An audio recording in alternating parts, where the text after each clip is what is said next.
seated. I have a feeling I already know the answer to this, but I'm going to ask anyway. What is your favorite part of Christmas Eve service? Silent night with the candles, isn't it? For most of us, it's that moment towards the end, holding a candle in the dim light and singing Silent Night together. Why is that? I think it's because there's a sense of wonder in that moment. We sing, all is calm, all is bright, and somehow we actually feel it. We believe it, we mean it, even if just for a few minutes. The noise and the weight of the world quiet down. The worries don't disappear, but they loosen their grip.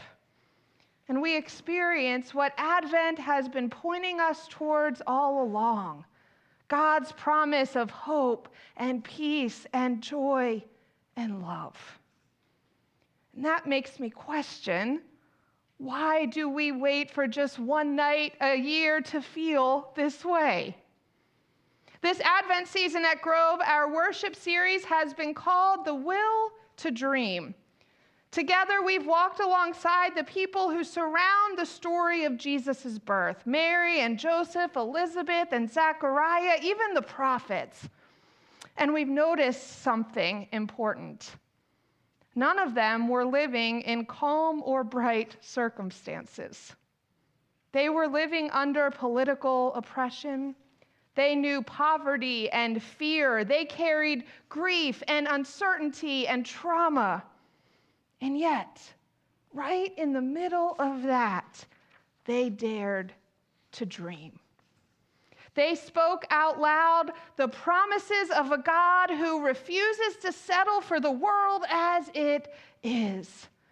A God who promised to keep working until all things were made right and every person was made whole.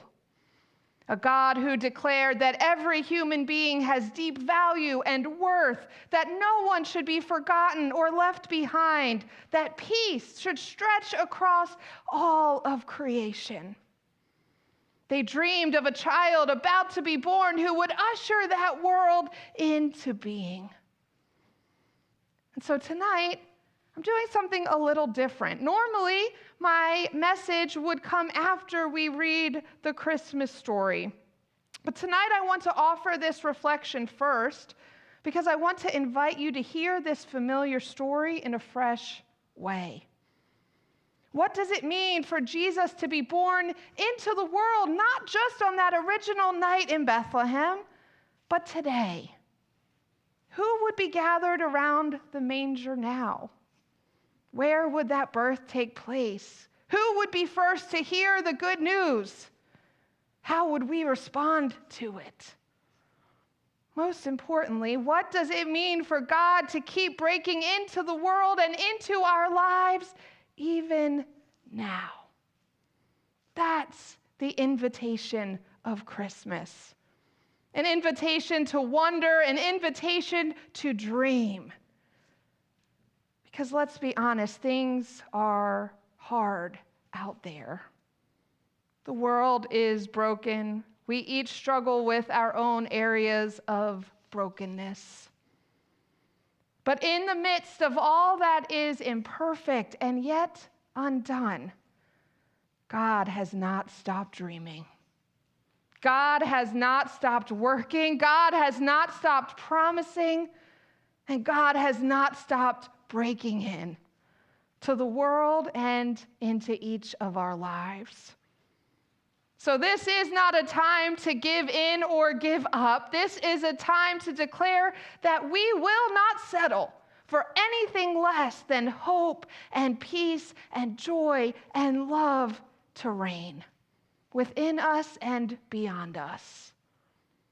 And when we hear this story tonight, when we sing these familiar songs, when we light our candles and lift our voices together in silent night, may this not just be one beautiful moment that we return to next December, May it be the beginning of a life shaped by wonder, a life open to God's dreams, a life willing to believe that the light still shines in the darkness, and the darkness has not and will not overcome it. Amen.